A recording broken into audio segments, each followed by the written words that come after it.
are, and one second. The pineal representing electromagnetic frequency, okay, which is the fire, pituitary the air, prostate the water, gonads the earth, and the sperm. The zodiac was called the animal circle. The signs being called zodiac. The four principles mentioned above were the Zoa. So this is where the Zod first starts coming in, and we're going to build more on Zod. Zod was very forceful, very aggressive. He represented the nation, the people, as if he was a head sperm over all the rest of the sperm, because the sperm represents the multitudes of the different thoughts, the different people that could come into existence. They symbolize the Zoa, which is the male seed of sperm. This is the golden oil, the essence which serves to rejuvenate the physical body into immortality. All right? You will notice that the animal circle is also called the will of life. All right? So let's get into the senses real quick. When you look in the Pert Imharu, they have some spells dealing with controlling the senses, and in the movie you notice that that's something Kal-El had to master. That's actually how he was able to get Zod up off his back real quick, because that was a symbolism to show us that we have to overcome our senses. The senses give the meaning from a world point of view, all right? See with the spirit and the true meaning will be revealed. This is the relationship between the object and its creator, the true meaning. Knowledge derived from the senses is illusory, is an illusion. True knowledge can only come from the understanding of the union of opposites. Be not fooled. Magic cannot alter the laws of nature. All must be according to law. But an adept can, through control of thought and law, alter the perception of the spectators, since the senses bring information, not knowledge.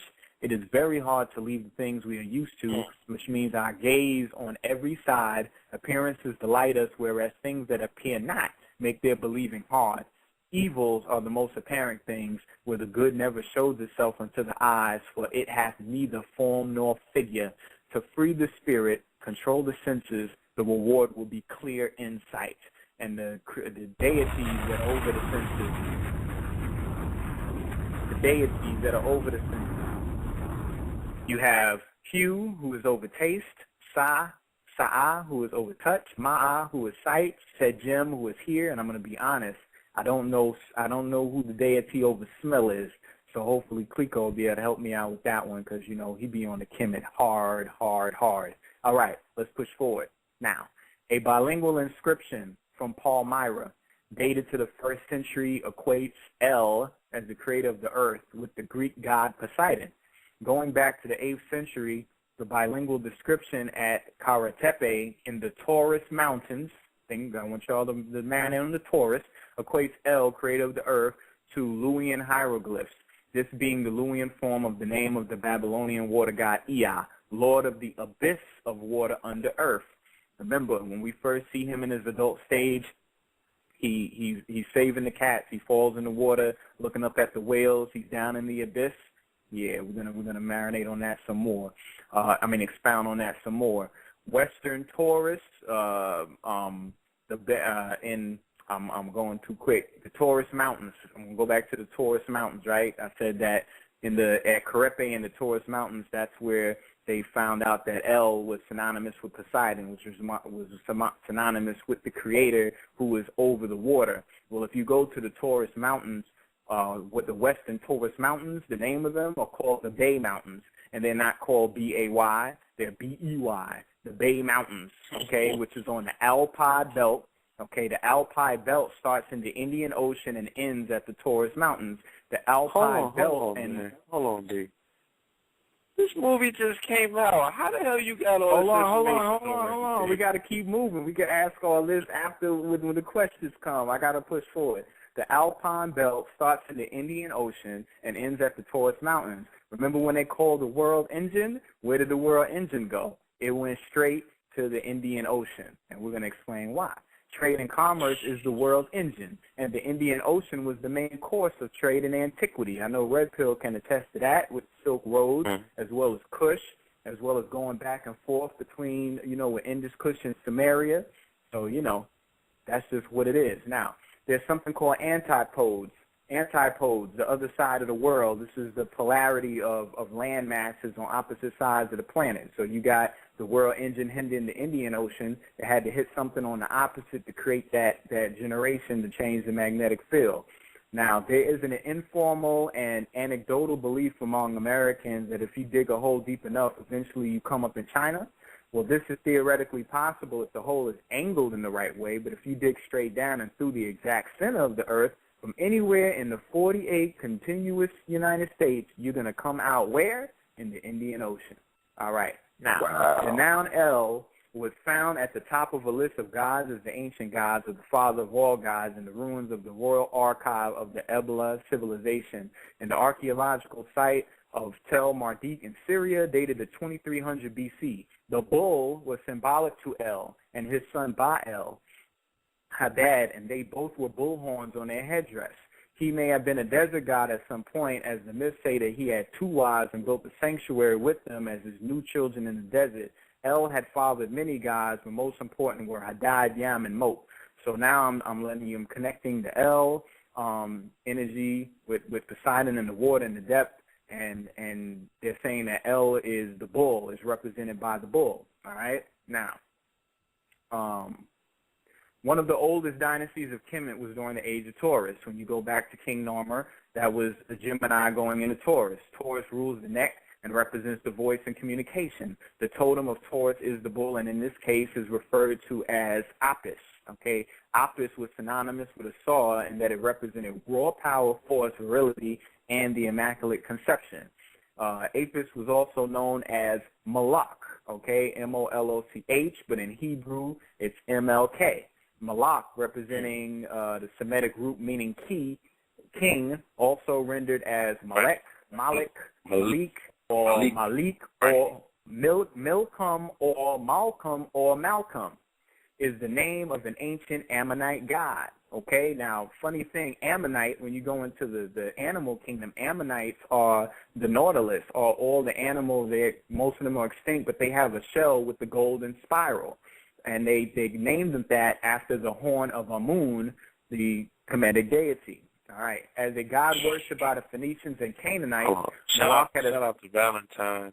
I don't want to miss the opportunity to make that connection about the presentation that he brought forth 2 weeks ago, dealing with Malik or Malik. Your boy Obama. Oh, he touched on that. Perfect. Yeah, I'm about to touch on that. Yeah. We pushing forward. Obama's name is Malik. Yeah. We going there. We going there right now. And I didn't even see the lecture, but we're going to show you how truth is truth.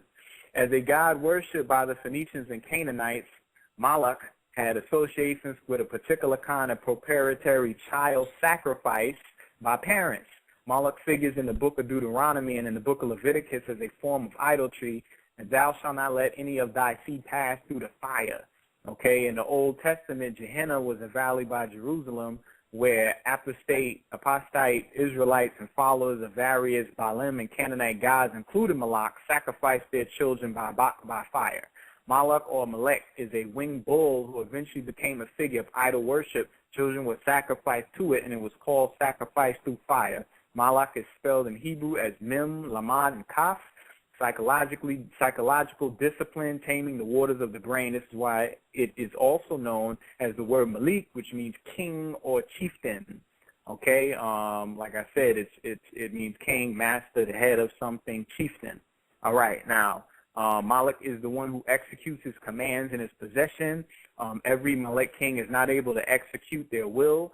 Malik is one who owns and also has authority and command, the one to whom the commanding and forbidding belong to. Now, in Islam, only Allah has the power to command and forbid. He has the action and the word. According to the Ibn Qayyim, Malik is the one who rules by his words, command, and the one who gives the ruling. So I don't know, but anybody who's heard Malcolm X speak before, I guess you could say that. And the word Kal-El in Hebrew means voice of God, because El means God and the Kal means voice. So we're going to keep pushing forward. MLK in recent times is synonymous with Martin Luther King. all right, who has the dream, and you know that's the 44 resonator, in which he has that same type of energy. Not only that is a 44 resonator, but Gehenna is 108, and 108 is the numbers that BIG adds up to, okay, which is also the builder, the master builder. So Gehenna represents hell on earth, but it represents the first level of hell on earth, you know. Right. And I got all sorts of synchronization. And as A. Rashid always talks about the nook and the milk and the sustenance, how the mother is the first teacher. MLK is milk, and we're in the Milky Way. So MLK, Malik, all of this deals with the sustenance of the king's psychological development. It all relates. All right, now let's get into the deep waters now. El Hajj Malik El Shabazz, okay, also known as Malcolm X, right? All right. Interestingly enough, okay, the main star of this movie, whose name is Henry Cavill, right? Interesting enough, his last major role was that of Theseus, okay? Theseus was the slayer of the Minotaur. Minotaur is half bull, half man, of the Tartarus or the Tartarus Mountains in the movie Immortals, which came out almost 1 year prior to Superman coming out, where he saved the Oracle Phaedria, okay, which means bright, from the stomach of Moloch. Anybody who's seen the movie, the oracles were placed inside of this metal bull, and it was lit on fire. And he saved her from this. He saved her from Moloch. And he was just in this movie. This was his last big movie that he was in. Superman is a portrayal of the golden calf of Moloch. Remember when he was on the boat in the ocean, when we first see him in the waters fishing, what were they calling him? Greenhorn.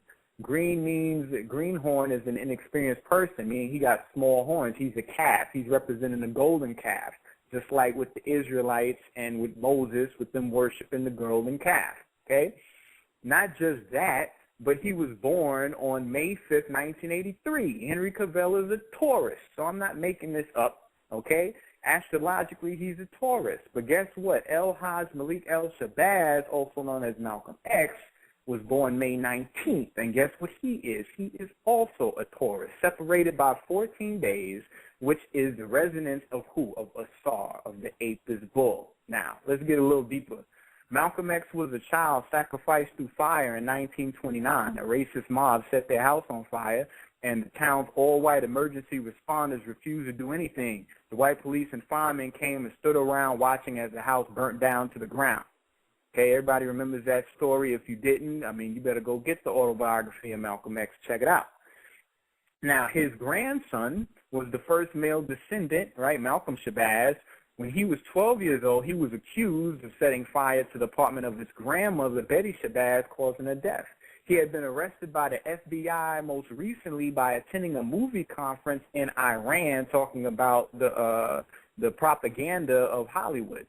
He was currently in Mexico assisting the union in formulating the construction of temples throughout the states on May 9th. Okay, on May 9th, 2013, he was passed through fire. Okay, because that's when he was murdered. He was murdered on May 9th, 2013, which is also a Taurus date. He was passed through fire in an area what is known as Barrios Magicos of Mexico City, which means magical neighborhoods. He died by the hands of David Hernandez Cruz, right, which means cross, and Manuel and Alejandro Perez de Jesus, which is Jesus. So he dies in the magic neighborhood during this Taurian date, right, on the cross, as Jesus on the cross, right? The plaza coordinates were 1944.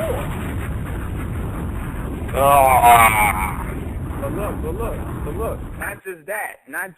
I'm gonna keep pushing forward. The plaza, the specific plaza where he was found at was called Plaza Garibaldi. All right, Plaza Garibaldi is named after the Brigadier General Giuseppe Garibaldi, who was born on July 29, 1879, but he died on May 19th. So how this cat died on the same day that Malcolm X was born in? Answer me that. Okay, now what about this? Okay, he was an Italian soldier, but he was the grandson of Giuseppe Garibaldi I, who was the cat, one of the main cats who united Italy and this whole Roman legion. All right? Now, let's push forward. Let's go here, go here, go here. Now, when Superman first was talking to his